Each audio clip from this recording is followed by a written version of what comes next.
प्राचीन समय की बात है। किसी नगर में एक व्यापारी रहता था। वह अपने जीवन में काफ़ी समृद्ध व्यक्ति रहा था, परंतु समय व्यतीत होने के साथ उसमें एक बुरी आदत ने प्रवेश किया। वह आदत यह थी कि वह शराब पीता था।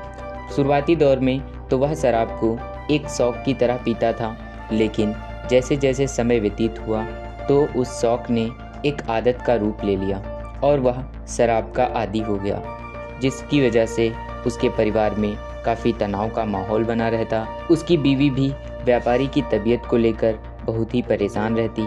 वह हमेशा व्यापारी को समझाती, व्यापारी भी उसकी बात को समझ जाता और अपनी आदत को बदलने के बारे में सोचता।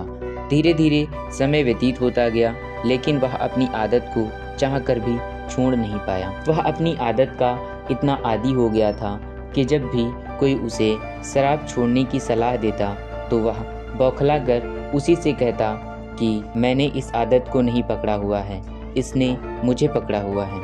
एक दिन उसके नगर में एक बौद्ध भिक्षु आए। वह बहुत ही ज्ञानी और शांत थे। उन्होंने बुद्धत्व को प्राप्त किया था। जब व्यापारी की पत्नी को उन बौद्ध भिक्षु के बारे में पता चला तो उसने उनके पास जाने का फैसला किया।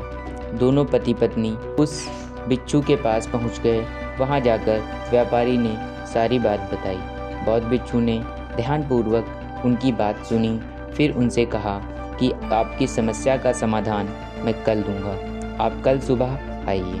दोनों वापस घर आ गए। अगले दिन सुबह दोनों पति पत्नी फिर से बौद्ध भिक्षु के पास पहुंच गए।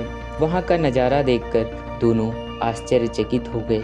वह बौद्ध भिक्षु एक पेड़ को पकड़े खड़ा था। व्यापारी ने जब अपनी समस्या का समाधान पूछा तो बौद्ध भिक्षु ने कहा कि आप कल आना, क्योंकि आज इस पेड़ ने मुझे पकड़ कर रखा हुआ है। दोनों बड़े ही दुख के साथ वापस चले गए। अगली सुबह वह फिर भिक्षु के पास गए। फिर से वही दृश्य हुआ और बौद्ध भिक्षु ने उन्हें अगले दिन आने को कहा। तीसरे दिन भी वही दृश्य था। धीरे धीरे एक सप्ताह बीत गया।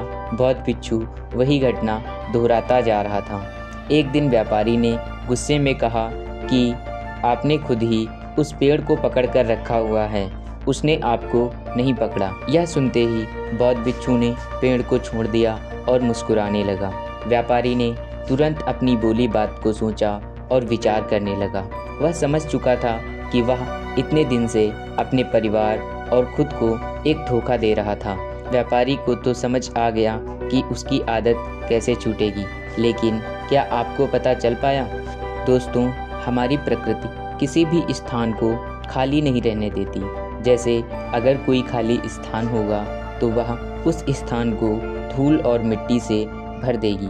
अगर कोई मैदान खाली है तो वह उसे हवा और धूप से भर देगी। ऐसे ही अगर हमारा मन खाली है तो उसे बेकार के विचारों और बुरी आदतों से भर देती है।